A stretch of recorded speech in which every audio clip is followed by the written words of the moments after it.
안녕하세요. 샤프트예요. 1920년대 인력거 노동자의 삶을 다룬 현진건의 운수 좋은 날을 읽도록 하겠습니다. 먼저 읽기 전에 당시 그 인력거군 같은 경우 이제 도시화가 되면서 1920년대 아직까지 이제 자동차가 다니기에는 적합하지 않은 도로 상태, 그런 여건 속에서 이제 그 인력거의 수요가 있었고요. 그리고 수익이 또 즉각적으로 발생하는 그런 일이었으니까 이제 몸이 건강한 사람의 경우 인력거 운행을 통해 가지고 이제 수익을 얻을 수가 있었고요. 뭐 돈을 잘 벌었다고는 하는데, 그런데 또 대부분 또 인력거꾼들이 인력거를 이제 임대를 해가지고, 자기 소유가 아니라 임대를 해가지고 렌트비를 또 내야 되고 해가지고, 그러니까 뭐 사입금 내고 나면은 그렇게 여유롭진 또 않았다고 하고요. 그리고 등장하는 이제 그 설렁탕, 잠깐 당시 정황을 보면은 당시 그 1900년대 초에 일본이 전쟁 수행을 위한 그 이제 식량 부분의 정책의 일환으로 그 소고기를 많이 먹게 했고요. 소고기 유구로서 사용할 수 있게 하는 거를 정책적으로 추진을 했고, 그와 관련해서 설렁탕도 발전하게 됐고요. 그래서 배달 음식의 대표격으로 해가지고 아주 대중적인 음식인 거가 이제 설렁탕이었던 상황 속에서, 자, 그 하루 벌어가지고 그 버는 금액, 적은 금액인데 그 금액이 운이 좋고, 인생의 운이 좋고 또 운생이 나쁘고 이런 거를 얘기해야 했던 그런 인력거꾼의 삶을 보면서, 또 지금도 다르지는 않을 거예요. 지금도 뭐 여러분들 중에 돈이 잘 벌리면 나는 운이 좋고, 돈이 안 벌리면 운이 나쁘고 이런다면은, 글쎄요, 그 사회 시스템 뭐 산업이 이제 발전해 가지고 지금은 인력거 운이 필요는 없지만은, 과연 자본주의에 종속된 우리의 모습이 얼마나 많이 달라졌을까, 이것도 생각해 볼 수 있게 하는 차원에서 한번 읽어보도록 하겠습니다. 운수 좋은 날. 운수 좋은 날. 새침하게 흐린 품이 눈이 올 듯 하더니 눈은 아니오고 얼다가만 비가 추적추적 내리었다. 이날이야말로 동서문 안에서 인력거꾼 노릇을 하는 김천지에게는 오래간만에도 닥친 운수 좋은 날이었다. 문 안에 고기도 문 밖은 아니지만 들어간답시는 앞집 마나님을 전찻길까지 모시다 드린 것을 비롯으로 행여나 손님이 있을까 하고 정류장에서 어정어정하며 내리는 사람 하나하나에 거의 비는 듯한 눈길을 보내고 있다가 마침내 교원인 듯한 양복장이를 동광학교까지 태워다 주기로 되었다. 첫 번에 30전, 둘째 번에 50전, 아침 대바람에 그리 흉치 않은 일이었다. 그야말로 재수가 오음붙어서 근 열흘 동안 동 구경도 못한 김천지는 10전짜리 백동아 서푼 또는 5푼이 찰깍하고 손바닥에 떨어질 때 거의 눈물을 흘릴 만큼 기뻤었다. 더구나 이날 이때의 이 80전이라는 돈이 그에게 얼마나 유용한지 몰랐다. 컬컬한 목에 모주 한 잔도 적실 수 있거니와 그보다도 앓는 아내에게 설렁탕 한 그릇도 사다 줄 수 있습니다. 그의 아내가 기침으로 쿨럭거리기는 벌써 달포가 넘었다. 조밥도 굶기를 먹다시피 하는 형편이니 물론 약한 척 써본 일이 없다. 구태여 쓰려면 못 쓸 바도 아니로되 그는 병이란 놈에게 약을 주어 보내면 재미를 붙여서 자꾸 온다는 자기의 신조에 어디까지 충실하였다. 따라서 의사에게 보인 적도 없으니 무슨 병인지도 알 수 없으되 반드시 누워가지고 일어나기는커녕 뭐로도 몸는 걸 보면 중증은 중증인 듯 병이 이대로도록 심해지기는 열흘 전에 조밥을 먹고 체한 때문이다. 그래도 김천지가 오래간만에 돈을 얻어서 좁쌀 한 대와 10전짜리 나무 한 단을 사다 주었더니 김천지의 말에 의지하면 그 오라질년이 천방지축으로 난비에 대고 끓였다. 마음은 급하고 불길은 달지 않아 채 익지도 않은 것을 그 오라질년이 숟가락은 고만두고 손으로 움켜서 뒷밤에 주먹덩이 같은 혹이 붉어지도록 누가 빼앗을 듯이 처박질하더니만 그날 저녁부터 가슴이 당긴다, 배가 튕긴다고 눈을 꼽히고 지랄병을 하였다. 그때 김천지는 열화와 같은 성을 내며 이 오라질년 조롱복은 할 수가 없어. 먹어도 병, 먹어서 병. 어쩌란 말이야. 왜 눈을 바로 뜨지 못해? 하고 김첨지는 앓는 이에 뺨을 한번 후려갈겼다. 혹뜬 눈은 조금 바루어졌지만 이슬이 맺히었다. 김천지의 눈시울도 뜨끈뜨끈하였다. 이 환자가 그러고도 먹는 데는 물리지 않았다. 사흘 전부터 설렁탕 국물이 마시고 싶다고 남편을 졸랐다. 이런 오라질년, 조박도 못 먹는 년이 설렁탕은 또 처먹고 지랄병을 하게 라고 야단을 쳐보았건만 못 사주는 마음이 시원치는 않았다. 이제 설렁탕을 사줄 수도 있다. 앓는 어미 곁에서 배고파 보이는 개똥이 3살 먹이에게 죽을 사줄 수도 있다. 80전을 손에 쥔 김천지의 마음은 푼푼하였다. 그러나 그의 행운은 그걸로 그치지 않았다. 땅과 빗물이 섞여 흐르는 목덜미를 기름주머니가 다 된 광목수건으로 닦으며 그 학교 문을 돌아내 나올 때였다. 뒤에서 인력 꺼 하고 부르는 소리가 난다. 자기를 불러 멈춘 사람이 그 학교 학생인 줄 김천지는 한 번에 보고 짐작할 수 있었다.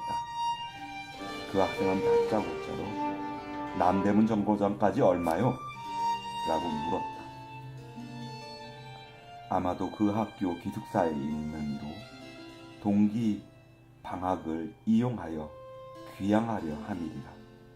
오늘 가기로 작정은 하였건만 비는 오고 짐은 있고 해서 어찌할 줄 모르다가 마침 김첨지를 보고 뛰어나왔음입니다. 그렇지 않으면 왜 구두를 채 신지 못해서 질질 끌고 비록 고구라 양복일 망정 노박이로 비를 맞으며 김천지를 뒤쫓아 나왔으랴. 남대문 정거장까지 말씀입니까? 하고 김천지가 잠깐 주저하였다. 그는 이 우중에 우장도 없이 그 먼 곳을 철벅거리고 가기가 싫었음일까? 처음 것, 둘째 것으로 고만 만족하였을까? 아니다.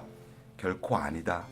이상하게 꼬리를 맞물고 덤비는 이 행운 앞에 조금 겁이 났습니다. 그리고 집을 나올 때 아내의 부탁이 마음에 캥기었다. 앞집 마나님한테 부르러 왔을 제 병인은 그 뼈만 남은 얼굴에 유일의 샘물 같은 유달리 크고 움푹한 눈에 애걸하는 빛을 띠며 오늘은 나가지 말아요. 제발 덕분에 집에 붙어 있어요. 내가 이렇게 아픈데. 라고 모기 소리같이 중얼거리고 숨을 걸그렁 하였다. 그때에 김천지는 대수롭지 않은 듯 앞다 젠장 맞으렴 별 빌어먹을 소리를 다 하네. 붙들고 앉았으면 누가 먹여 살릴 줄 알아? 하고 훌쩍 뛰어 나오려니까 환자는 붙잡힐 듯이 팔을 내저으며 나가지 말라도 그래. 그러면 일찍이 들어와요. 하고 목매인 소리가 뒤를 따랐다. 정거장까지 가자 말을 들은 순간에 경련적으로 떠는 손, 유달리 큼직한 눈, 우울 듯한 아내의 얼굴이 김천지의 눈앞에 어른하였다. 그래, 남대문 정거장까지 얼마란 말이오? 하고 학생은 초조한 듯이 인력거꾼의 얼굴을 바라보며 혼잣말같이 인천차가 11점에 있고 그 다음에는 새로 2점이던가? 라고 중얼거린다. 이런 50점만 주십시오. 이 말이 저도 모를 사이에 불쑥 김천지의 입에서 떨어졌다. 제 입으로 부르고도 스스로 그 엄청난 돈 액수에 놀래었다. 한꺼번에 이런 금액을 불러라도 본 지가 그 얼마인가. 그러자 그 돈 벌 용기가 병자에 대한 염려를 사르고 말았다. 설마 오늘 내로 어떠랴 싶었다. 무슨 일이 있더라도 제1, 제2의 행운을 곱친 것보다 오히려 갑자리 많은 이 행운을 놓칠 수 없다 하였다. 이론 50조는 너무 과한데? 이런 말을 하니 학생은 고개를 기웃하였다. 아니올시다. 이 수로 치면 여기서 거기가 시오리가 넘는답니다.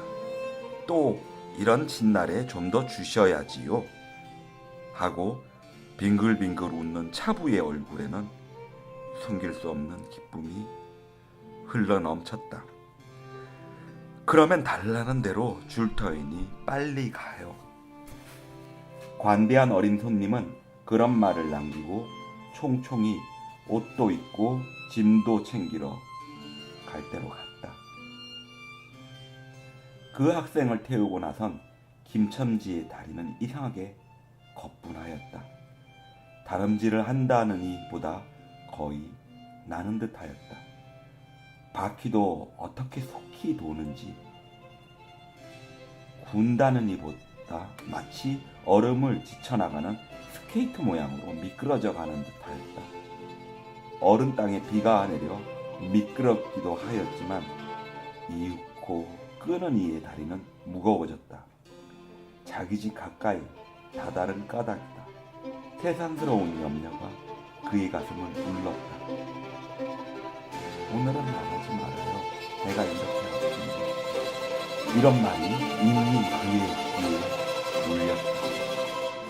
그리고 병자의 움쑥 들어간 눈이 원망하는 듯이 자기를 노리는 듯하였다. 그러자 엉엉하고 우는 개똥이의 곡성을 들은 듯 싶다. 딸꾹딸꾹하고 숨 모으는 소리도 나는 듯 싶다. 왜 이러우 기차 놓치겠구먼 하고 탄이의 초조한 부르짖음이 간신히 이 귀에 들어왔다. 언뜻 깨닫으니 김첨지는 인력거체를 쥔 채 길 한복판에 엉거주춤 멈춰있지 않은가? 아, 예 하고 김첨지는 또다시 다름질하였다. 집이 차차 멀어갈수록 김첨지의 걸음에는 다시금 신이 나기 시작하였다. 다리를 재어 놀려야만 쉴 새 없이 자기의 머리에 떠오르는 모든 근심과 걱정을 잊을 듯이 정거장까지 끌어다 주고 그 깜짝 놀랄 이런 50전을 정말 제 손에 쥐맨 제 말 맞다나 심리라 되는 길을 비를 맞아가며 실퍽거리고 온 생각은 아니하고 거저나 얻은 듯이 고마웠다. 졸부나된 듯이 기뻤다. 제 자식발밖에 안 되는 어린 손님에게 몇 번 허리를 굽히며 안녕히 다녀오십시오 라고 닦듯이 재우쳤다. 그러나 빈 인력거를 털털거리며 이 우중에 돌아갈 일이 꿈밖이었다. 노동으로 하여 흐른 땀이 식어지자 굶주린 창자에서 물 흐르는 옷에서 어슬어슬한 기가 솟아나갔고 이런 50전이란 돈이 얼마나 괜찮고 괴로운 것인 줄이 절실히 느껴졌다. 정거장을 떠나는 그의 발길은 힘 하나 없었다. 온몸이 꽁성그려지고 당장 그 자리에 엎어져 못 일어날 것 같았다. 젠장 맞았다. 이 비를 맞으며 비는 인력거를 털털거리고 도라를 간담. 이런 빌어먹을 제 할미를 붙을 비가 웬 남의 상판을 딱딱 때려. 그는 몹시 화증을 내며 누구에게 반항이나 하는 듯이 개걸거렸다. 그럴 즈음에 그의 머리에 또 다른 광명이 비쳤나니 그것은 이러고 갈 게 아니라 이 근처를 빙빙 돌며 차 오기를 기다리면 손님을 태우게 될지도 몰라 라는 생각이었다. 오늘 운수가 괴상하게도 좋으니까 그런 요행이 또 한 번 없으리라고 누가 보증하랴. 꼬리를 굴리는 행운이 꼭 자기를 기다리고 있다고 내기를 해도 좋을 만한 믿음을 얻게 되었다. 그렇다고 정거장 인력거꾼의 등살이 무서우니 정거장 앞에 섰을 수는 없었다. 그래, 그는 이전에도 여러 번 해본 일이라 바로 정거장 앞 전차 정류장에 조금 떨어지게 사람 다니는 길과 전찻길 틈에 인력거를 세워놓고 자기는 그 근처를 빙빙 돌며 형세를 관망하기로 하였다. 얼마 만에 기차는 왔고 수십 명이나 되는 손이 정류장으로 쏟아져 나왔다. 그 중에서 손님을 물색하는 김천지의 눈엔 양머리에 뒤축 높은 구두를 신고 망토까지 두른 기생 퇴물인 듯 남복 여학생인 듯한 여편네 모양이 띄었다. 그는 슬근슬근 그 여자의 곁으로 다가들었다. 아씨, 인력거 아니 타시랍시오? 그 여학생인지 뭔지가 한참은 매우 때깔을 빼며 입술을 꼭 담은 채 김천지를 거들떠보지도 않았다. 김천지는 구걸하는 거지나 무엇같이 연해연방 그의 기색을 살피며 아씨, 정거장 애들보담 아주 싸게 모셔다 드리겠습니다. 댁이 어디신가요? 하고 추근추근하게도 그 여자의 들고 있는 일본식 버들고리짝에 제 손을 대었다. 왜 이래? 남 귀치 않게 소리를 병력같이 지르고는 돌아선다. 김첨지는 어렵쇼? 하고 물러섰다. 전차는 왔다. 김첨지는 원망스럽게 전차 타는 일을 노리고 있었다. 그러나 그의 예감은 틀리지 않았다. 전차가 빡빡하게 사람을 싣고 움직이기 시작하였을 때 타고 남은 손 하나가 있었다. 굉장하게 큰 가방을 들고 있는 걸 보면 아마 붐비는 차 안에 짐이 크다 하여 차장에게 밀려 내려온 눈치였다. 김첨지는 되어섰다. 인력거를 타시랍시오. 한동안 값으로 승강이를 하다가 60전에 인사동까지 태워주기로 하였다. 인력거가 무거운 짐에 그의 몸은 이상하게도 가벼워졌고, 그리고 또 인력거가 가벼워지니 몸은 다시금 무거워졌건만 이번에는 마음조차 초조해 온다. 집의 광경이 자꾸 눈앞에 어른거리어 인제 유행을 바랄 여유도 없었다. 나무 등걸이나 무엇 같고 제것 같지도 않은 다리를 연해 꾸짖으며 질팡 갈팡 뛰는 수밖에 없었다. 저놈의 인력거꾼이 저렇게 술에 취해가지고 이 진땅에 어찌 가노라고 길 가는 사람이 걱정을 하리만큼 그의 걸음은 황급하였다. 흐리고 비오는 하늘은 어둠침침하고 벌써 황혼에 가까운 듯하다. 창경원 앞까지 다다라서야 그는 턱이 닿는 숨을 돌리고 걸음도 누추잡았다. 한 걸음, 두 걸음 집이 가까울수록 그의 마음조차 누그러웠다. 그런데 이 누그러움은 안심해서 오는 게 아니고 자기를 덮친 무서운 불행을 빈틈없이 알게 된 때가 박두한 것을 두리는 마음에서 오는 것이었다. 그는 불행에 다닥치기 전 시간을 얼마쯤이라도 느리려고 버르적거렸다.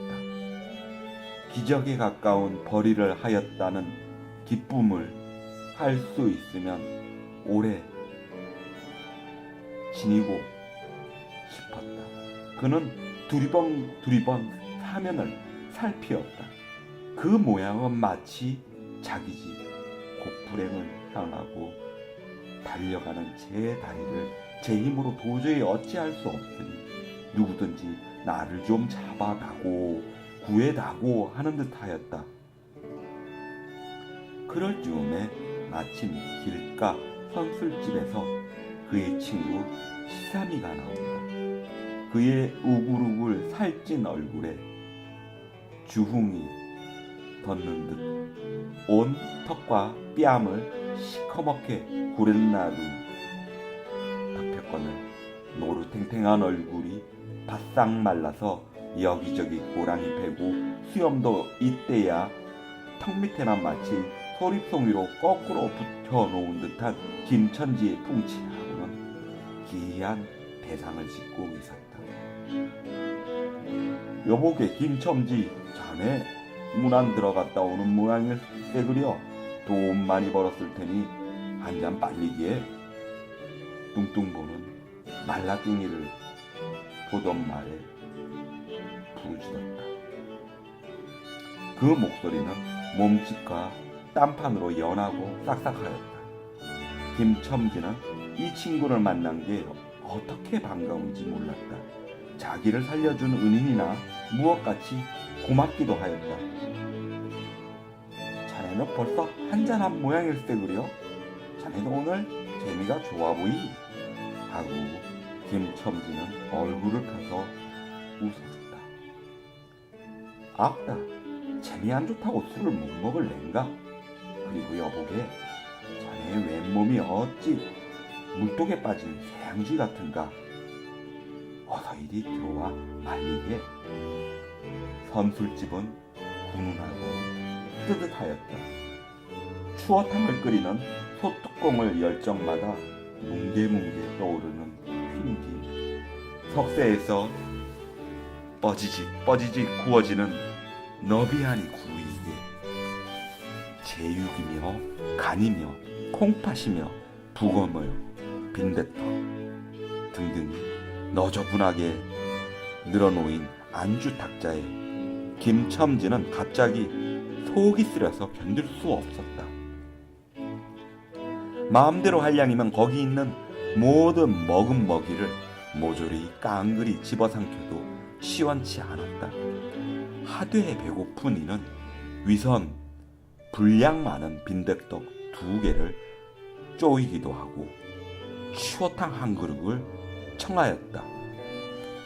줄인 창자는 음식 맛을 보더니 더욱더욱 비어지며 자꾸자꾸 드리라 하였다. 순식간에 두부와 미꾸리 든 국 한 그릇을 그냥 물같이 들이켜고 말았다. 셋째 그릇을 받아들었을 때 배우던 막걸리 곱빼기 2잔이 더웠다. 치삼이와 같이 마시자 원원이 비었던 속이라 찌르르하고 창자에 퍼지며 얼굴이 화끈하였다. 눌러 곱빼기 한 잔을 또 마셨다. 김천지의 눈은 벌써 개게 풀리기 시작하였다. 어친 떡 2개를 숭덩숭덩 썰어서 볼을 불룩거리며 또 곱빼기 2잔을 부어라 하였다. 치삼은 의아한 듯이 김첨지를 보며 여보게 또 그따니 벌써 우리가 넉 잔씩 먹었네. 돈이 40전일세 라고 주의시켰다. 아따 이놈아 40잔이 그리 끔찍하냐? 오늘 내가 돈을 막 벌었어. 참 오늘 운수가 좋았느니. 그래 얼마를 벌었단 말인가? 30원을 벌었어. 30원을. 이런 젠장 맞을 수를 왜 안 부어? 괜찮다 괜찮다. 막 부어도 상관이 없어. 오늘 돈 산더미같이 벌었는데. 이 사람 취했군. 그만두세. 이놈아 이걸 먹고 취할 내냐? 어서 먹어. 하고는 치삼의 귀를 잡아채며 시완이는 부르짖었다. 그리고 술을 붓는 15살 됨직한 중대가리에게로 달려들며 이놈 오라질 놈 왜 술을 붓지 않어? 라고 야단을 쳤다. 중대가리는 휘휘 웃고 치삼을 보며 문의하는 듯이 눈짓을 하였다. 주정꾼이 이 눈치를 알아보고 화를 버럭내며 애미를 붙을 이 오라질 놈 같으니 이놈 내가 돈이 없을 줄 알고 하자마자 허리춤을 흠칫흠칫 하더니 1원짜리 한 장을 꺼내어 중대가리 앞에 펄쩍 집어던졌다. 그 사품에 몇 푼 은전이 짱그랑하며 떨어진다. 여보게 돈 떨어졌네. 왜 돈을 막 끼웠나? 이런 말을 하며 일변 돈을 줍는다. 김첨지는 취한 중에도 돈의 거처를 살피는 듯이 눈을 크게 떠서 땅을 내려다보다가 불시에 제하는 짓이 너무 더럽다는 듯이 고개를 소스라치며 더욱 성을 내며 봐라봐 이 더러운 놈들아 내가 돈이 없나? 다리뼈 따구를 꺾어 놓을 놈들 같으니 하고 치삼에 주는 돈을 받아 이 원수의 돈, 이 육신을 할 돈 하면서 팔매질을 친다. 벽에 맞아 떨어진 돈은 다시 술 끓이는 양푼에 떨어지며 정당한 매를 맞는다는 듯이 쨍하고 울었다. 곱빼기 2잔은 또 부어질 겨를도 없이 말려가고 말았다. 김첨지는 일수가 수염에 붙은 술을 빨아들이고 나서 매우 만족한 듯이 그 솔잎송이 수염을 쓰다듬으며 또 부어 라고 외쳤다. 또 한 잔 먹고 나서 김첨지는 치삼의 어깨를 치며 문득 껄껄 웃는다. 그 웃음소리가 어떻게 크는지 술집에 있는 이의 눈은 모두 김첨지에게로 몰렸다. 웃는 이는 더욱 웃으며 여보게 치삼이 내 우스운 이야기 하나 할까? 오늘 손을 대고 정거장에까지 가지 않았겠나? 그래서 갔다가 그저 얘기가 안 됐네 그려. 그래 전차 정류장에서 얼음얼음하며 손님 하나를 태울 궁리를 하지 않았나? 거기 마침 만화님이신지 여학생님이신지 요새 어디 논다느니와 아가씨를 구별할 수 있는가? 망토를 잡수시고 비를 맞고 서 있겠지? 슬근슬근 가까이 가서 인력거 타시랍시오 하고 손가방을 받으려니까 내성을 탁 뿌리치고 획 돌아서더니만 왜 남을 이렇게 귀찮게 굴어? 그 소리야말로 꾀꼬리 소리지. 허허. 김천지는 교모하게도 정말 꾀꼬리 같은 소리를 내었다. 모든 사람은 일시에 웃었다. 빌어먹을 깍쟁이 같은 양, 누가 저를 어쩌나? 왜 남을 귀찮게 굴어? 어이구, 소리가 재신도 없지. 허허. 웃음소리들은 높아졌다. 그러나 그 웃음소리들이 사라지기 전에 김첨지는 훌쩍훌쩍 울기 시작하였다. 치삼은 어이없이 주전뱅이를 바라보니 금방이 고추하를 하다리 우는 것도 무슨 일인지. 김첨지는 연에 코를 들여 마시며 우리 마누라가 죽었다네. 뭐? 마누라가 죽다니? 언제? 이놈아, 언제나 오늘이지. 예끼 미친놈, 거짓말 마라. 거짓말을 왜? 참말로 죽었어. 참말로. 마누라 시체를 집에 뻗을쳐놓고 내가 술을 먹다니 내가 죽일 놈이야 하고 김첨지는 엉엉 소리를 내어 운다. 치삼은 흥이 조금 깨어지는 얼굴. 뭔 이 사람이 참말을 하나 거짓말을 하나, 그러면 집으로 가세 가 하고 우는 이에 팔을 잡아당겼다. 치삼의 끄는 손을 뿌리치더니 김천지는 눈물이 글썽글썽한 눈으로 싱그레 웃는다. 죽기는 누가 죽어? 하고 의기가 양양. 죽기는 왜 죽어? 생때같이 살아만 있단다. 그거 오라질년이 밥을 죽이지. 인제 나한테 속았다 하고 어린애 모양으로 손뼉을 치며 웃는다. 이 사람이 정말 미쳤단 말인가?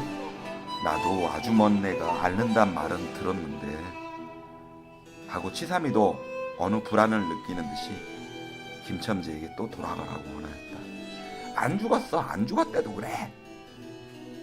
김천지는 화증을 내며 확신 있게 소리를 질렀으되 그 소리엔 안 죽은 것을 믿으려고 애쓰는 가락이 있었다. 기어이 일어너치를 채워서 곱빼기를 한 잔씩 더 먹고 나왔다. 구준비는 의연히 추적추적 내린다. 김첨지는 취중에서도 설렁탕을 사가지고 집에 다 달았다. 집이라 해도 물론 셋집이요. 또 집 전체를 태든 게 아니라 안과 뚝 떨어진 행랑땅 한 칸을 빌어든 것인데 물을 길어대고 한 달에 1원씩 내는 터였다. 만일 김천지가 주기를 따지 않았던들 한 발을 대문에 들여놓았을지 그곳을 지배하는 무시무시한 정적, 폭풍우가 지나간 뒤에 바다 같은 정적에 다리가 떨렸으리라. 쿨럭거리는 기침 소리도 들을 수 없다. 그르렁거리는 숨소리조차 들을 수 없다. 다만 이 무덤 같은 침묵을 깨트린다는 보다 한층 더 침묵을 깊게 하고 불길하게 하는 빡빡하는 그윽한 소리, 이 어린애의 젖바는 소리가 날 만일 청각이 예민함이라면 그 빡빡 소리를 빨리 따르며 꿀떡꿀떡하고 젖 넘어가는 소리가 없으니 빈젖을 빤다는 것을 짐작하였는지 모르리라. 혹시 김첨지도 이 불길한 침묵을 짐작했는지도 모른다. 그렇지 않으면 대문에 들어서자마자 전에 없이 이 난장맞을년 남편이 들어오는데 나와보지도 않아 이 오라질년 이라고 고함을 친 게 수상하다. 이 고함이야말로 제 몸을 엄습해오는 무시무시한 증을 쫓아버리려는 허장성세의 바람이다. 하여간 김첨지는 방문을 왈칵 열었다. 구역을 나게 하는 축이 떨어진 삭자리 밑에서 나온 먼지님, 빨지 않은 기지역에서 나는 똥내와 오줌내, 가지각색 깨가 척회에 앉은 옷내, 병인의 땀 썩은 내가 썩긴 추기가 묻은 김천지의 코를 찔렀다. 방 안에 들어서며 설렁탕을 한 구석에 놓을 사이도 없이 주정꾼은 목청을 있는 대로 다 내어 호탕으로 쳤다. 이런 오라질 년, 쥐야장창 누워만 있으면 제일이야? 남편이 와도 일어나지를 못해? 라고 소리를 함께 발길로 누운 이의 다리를 몹시 찼다. 그러나 발길에 채이는 건 사람의 살이 아니고 나무 등골과 같은 느낌이 있었다. 이때에도 빽빽 소리가 응아 소리로 변하였다. 개똥이가 물었던 것을 빼어놓고 운다. 운데도 온 얼굴을 찡그려 붙여서 운다는 표정을 할 뿐이다.